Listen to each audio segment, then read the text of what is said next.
인적이 드문 영국의 한 길거리, 한 여자가 강아지와 함께 산책을 하고 있었습니다. 그런데 이때 등 뒤로 한 정체불명의 차량이 서서히 따라오기 시작합니다. 두려움에 강아지를 품에 안고 빠르게 뛰기 시작하자 그 차는 더욱 빠른 속도로 그녀를 쫓아왔습니다. 차가 들어서지 못하는 좁은 골목길로 도망가려던 찰나, 차량의 창문이 내려가고 한 남자가 고개를 내밀며 이렇게 외쳤습니다. 잠깐만, 지금 거기서 멈추면 절대 후회하지 않을 겁니다. 두려웠지만 동시에 호기심을 느낀 여자는 멈춰서 뒤를 돌아봤습니다. 그리고 이 순간 이 여자의 인생은 영원히 바뀌었습니다.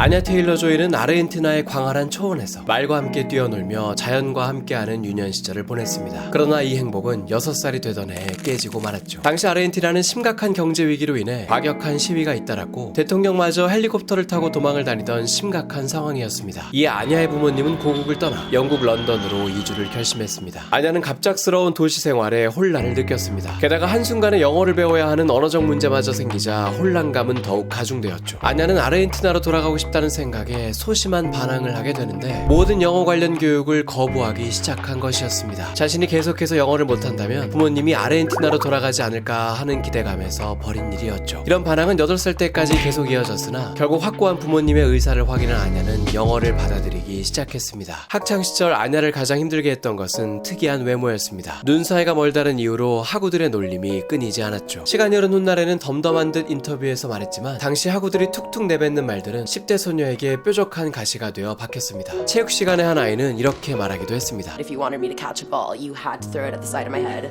Because if you threw it straight here, I'd just be like, oh my god, what happened? 또 한 친구가 SNS에 올린 사진이 아냐를 엄청난 충격에 빠뜨린 적도 있었습니다. 친구가 SNS에 물고기 사진을 올려놓고는 태그로 아냐 테일러 조이를 걸었던 것입니다. 그리고는 눈 사이가 먼 게 똑같다 라는 말까지 써놓았죠. 이 사건을 계기로 아냐는 화장실에서 수시로 눈물을 훔쳐가며 겨우겨우 버텼던 학교 생활을 완전히 놓아버리기로 결심합니다. 그렇게 아냐는 16살의 나이에 학교를 자퇴했습니다. 이 시기 외모 콤플렉스는 극에 달했고 세수를 할 때조차 거울을 보지 않고 살았다고 합니다. 강아지를 데리고 산책하는 것으로 슬픔과 화를 달래곤 했는데 바로 이때 지금 거기서 멈추면 절대 후회하지 않을 겁니다 라는 말과 함께 모델 에이전시 사장에게 캐스팅되었던 것이죠. 이 상황이 도무지 믿기지 않아 사기를 치는 줄 알았다고 합니다. 콤플렉스였던 특이한 외모는 오히려 모델계에서 금세 주목을 받았고 얼마 지나지 않아 영화 출연에도 제의를 받게 됩니다. 그렇게 영화 데뷔작을 찍게 된 아냐는 차별화된 이미지를 무기로 내세우며 망했습니다. 단 1초도 등장하지 못하고 통편집되었던 것이죠. 두근거리는 마음으로 이 영화를 처음 본 아냐는 영화가 거의 다 끝나감에도 자신이 등장하지 않아 식은땀이 나기 시작했고 결국 엔딩 크레딧이 올라오는 걸 보고는 좌절했다고 합니다. 심지어 크레딧에서조차 이름 한 줄 없었죠. 마음을 가다듬고 말레피센트에서 안젤리나 졸리의 아역을 뽑는 오디션에 참가했지만 이건 역시 광속 탈락을 했습니다. 그런 아냐를 알아준 것은 한 호러 영화였습니다. 아냐의 오디션 모습을 우연히 보게 된 한 영화 관계자가 특유의 큰 눈과 기묘한 분위기가 호러 영화에 잘 어울릴 것 같다며 이쪽 장르에 도전해보라고 권했던 것이죠. 그렇게 해서 아냐는 한 호러 영화의 오디션 자리를 따냈습니다. 오디션 바로 전날 밤에야 대본을 받았는데 밤 늦은 시간 무서운 영화의 대본을 읽어가며 연습을 하다 보니 순간순간 오싹함이 느껴져 연습은커녕 밤잠마저 설쳤다고 합니다. 그러나 이날 밤의 잠 못 듦은 오히려 아냐에게 유리하게 작용하게 되는데 피곤함이 물씬 느껴지는 표정과 충혈된 두 눈 그리고 진하게 내려온 다크서클까지 이런 이미지는 마침 공포에 새하얗게 질린 표정이 잘 어울리는 배우를 찾고 있던 감독에겐 이거다 싶은 순간이었습니다. 이렇게 해서 큰 기대 없이 오디션에 참가했던 아냐는 얼떨결에 이 영화의 조연도 아닌 주연을 맡게 됩니다. 이 영화는 바로 1600년대의 마녀 재판을 소재로 한 영화 더 위치였습니다. 일련의 기이한 사건들로 인해 광기에 사로잡히는 한 가족의 이야기입니다. 여기서 아냐는 가족들에게 마녀로 의심받는 10대 소녀를 연기했습니다. 이 영화는 저예산 작품임에도 불구하고 제작비의 10배를 넘게 벌어들이며 대성공했습니다. 호러 영화 특유의 음산한 분위기로 호평을 받았지만 그에 못지않게 시대를 잘 재현한 미술과 소품으로도 화제가 되었습니다. 아냐는 이 영화로 각종 영화제의 신인상을 수상하며 단숨에 호러 영화계의 신성으로 떠올랐습니다. 이에 각종 영화들의 러브콜이 이어졌는데 그중 한 영화가 아냐를 깜짝 놀라게 했습니다. 감독과 출연진이 어마무시한 거물들이었던 것이죠. 90년대 말 전 세계를 충격에 빠뜨렸던 반전 영화 식스센스의 감독인 나이트 샤말란이 감독을 맡고 엑스맨 시리즈로 세계적인 배우로 자리잡은 제임스 맥커보이가 주연을 맡는 영화였습니다. 이 영화는 바로 23 아이덴티티입니다. 아냐는 이 영화에서 납치당한 소녀를 연기했습니다. 공포에 사로잡혀 패닉에 빠지는 다른 친구들과는 달리 담담하고 능동적인 모습 모습으로 위기를 헤쳐나가는 캐릭터였죠. 아냐의 주특기인 긴장감을 고조시키는 표정 연기는 이 영화에서도 강한 몰입감을 자아냈습니다. 이 영화를 찍으며 아냐는 배우로서 한 단계 더 성장함을 느꼈다고 하는데 이는 상대 역인 제임스 맥커보이 덕분이었습니다. 이 영화에서 1인 다역을 소름 돋게 해내는 그를 가까이서 보며 정말로 한 명이 아닌 여러 명의 다른 배우들과 연기하는 것 같아 크게 놀랐고 자극을 받았다고 합니다. 이 영화는 제작비의 20배를 넘게 순수익을 내며 전설적인 흥행 성적을 기록했습니다. 2017년 기준 전 세계에서 제작비 대비 가장 수익성 높았던 영화가 바로 이 영화였죠. 이 영화는 이듬해 글래스라는 후속작으로 이어졌고 이번에는 제임스 맥커보이뿐만 아니라 브루스 윌리스, 사무엘 잭슨과 같은 대선배들과 함께 호흡을 맞췄습니다. 이 두 영화에서의 활약으로 아냐는 영국 아카데미 시상식의 신인상 후보에도 올랐습니다. 하지만 그 해에는 너무나도 막강한 경쟁자가 있었으니 바로 스파이더맨의 톰 홀랜드였습니다. 그렇게 신인상 트로피는 거미줄을 피하지 못했으나 차세대 할리우드의 주역으로 눈도장을 찍은 아냐에게 이때부터 각종 러브콜이 쏟아지기 시작했습니다. 그러나 막 전성기를 맞이하려던 이 시기 아냐는 큰 시련을 겪게 됩니다. 그 시작은 엠마라는 영화의 주연을 맡으면서였습니다. 이 영화는 1800년대에 출간된 고전소설 엠마를 영화한 작품입니다. 이미 수십 년에 걸쳐 유명 배우들을 주연으로 여러 번 영화나 드라마로 만들어져 왔죠. 특히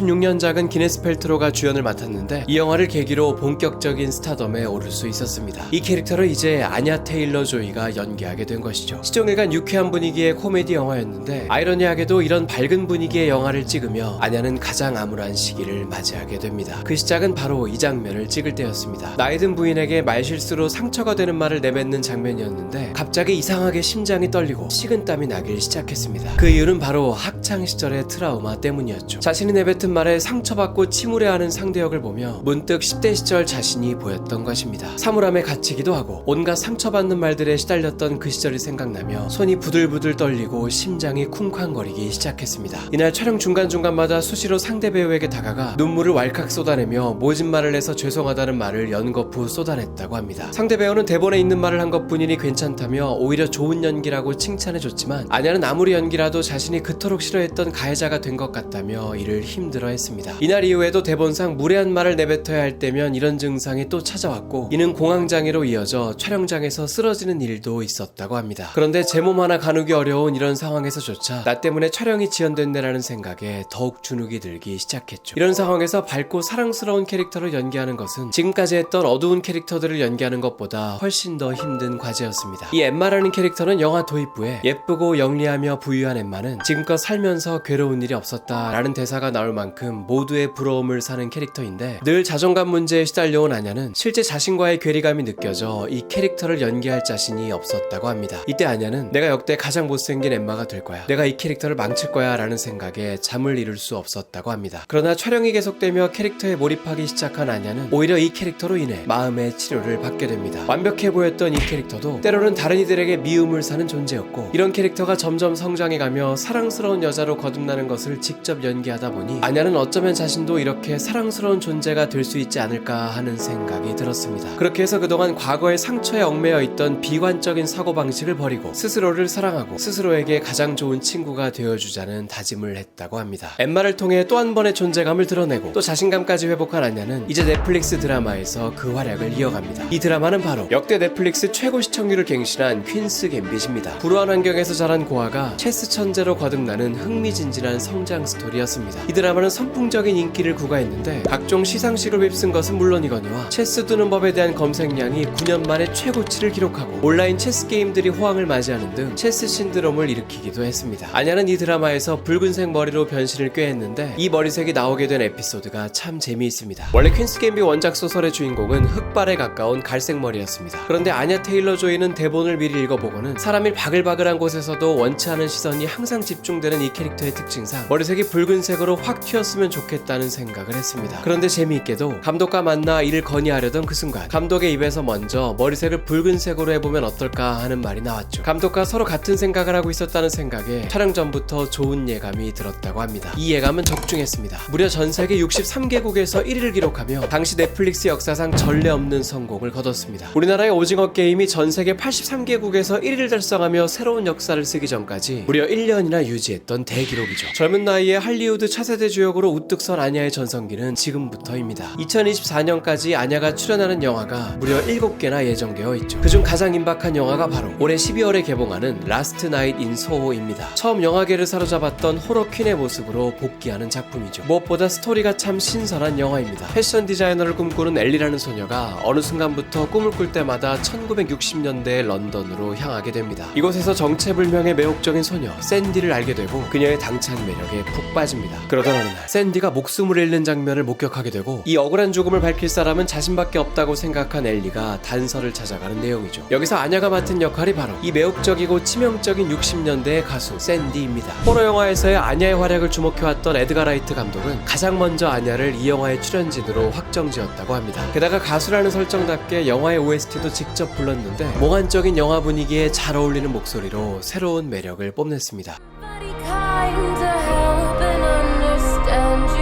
라스트 나잇 인 소호는 감독인 에드가 라이트의 특징이 잘 드러난 영화입니다. 에드가 라이트는 다양한 장르를 복합적으로 버무리는 데 있어 탁월한 재주를 가졌는데 그의 데뷔작인 새벽의 황당한 저주가 이를 잘 보여줍니다. 좀비물에 코미디와 로맨스라는 요소를 버무린 신선한 시도를 해 로튼 토마토 지수 92%를 기록하며 세계적인 흥행을 기록했습니다. 또 에드가 라이트의 복합적인 장르적 특징은 베이비 드라이버에서도 잘 드러나는데 스타일리시한 액션과 음악을 잘 뭉쳐내 자동차 추격 오페라라는 신장르를 개척했다며 호평을 받았습니다. 라스트 나잇 인 소호 역시 이런 감독 특유의 복합적인 장르가 돋보입니다. 보통은 다크하기 그지없는 호러 스릴러라는 장르에 화려한 색감과 비주얼을 버무려 몽환적이고 미스테리한 느낌을 가미했죠. 여기서 흥미로운 사실은 이런 연출을 위해 한 유명한 한국인에게 연락을 취했다는 것입니다. 바로 박찬욱 감독의 오랜 파트너로 올드보이, 아가씨, 친절한 금자씨 등을 함께했던 촬영감독 정정훈입니다. 이미 한국을 넘어 할리우드에서 활약하고 있는 감독이죠. 역대 호러 영화 흥행 순위 1위를 기록한 그것의 촬영감독 역시 정정훈이었습니다. 라스트 나잇 인 소호의 에드가 라이트 감독이 정정훈 촬영감독을 알게 된 것은 한국 영화를 사랑하면서부터였습니다. 2016년 부산행 개봉 당시 이 영화는 자신이 본 역대 최고의 좀비 영화다라며 트위터에 남기기도 했고 특히 봉준호 감독에게 홀딱 반해 적극적으로 구애를 펼치기도 했습니다. 이런 인연이 쌓이며 금세 친분이 두터워졌고 봉준호 감독 역시 설국열차의 한 캐릭터를 그의 이름을 본떠 에드가로 설정하고 또 한국에 방문해 베이비 드라이버의 시사회를 했을 때 직접 진행을 맡아주기도 했습니다. 라스트 나잇 인 소호는 올해 베니스 영화제와 부산국제영화제에서도 호평을 받았습니다. 스릴러적인 요소에 충실하면서도 화려하고 감각적인 연출이 인상 깊었다는 평이었죠. 국내에는 12월 1일 개봉 예정이며 호러퀸으로서 아냐 테일러 조이의 숨막힐 듯한 매력에 빠져보고 싶으시다면 이번 연말이 좋은 기회가 될 것입니다. 오늘도 12분 넘는 긴 영상 끝까지 시청해주셔서 감사합니다. 가시기 전에 좋아요, 구독 꼭 부탁드리고요. 저희도 개봉일에 라스트 나잇 인 소호 보러 가기로 했습니다. 혹시 일러스트와 닮은 사람을 보면 달부라고 외쳐주세요. 반갑게 인사드리겠습니다. 그럼 다음 영상에서 만나요.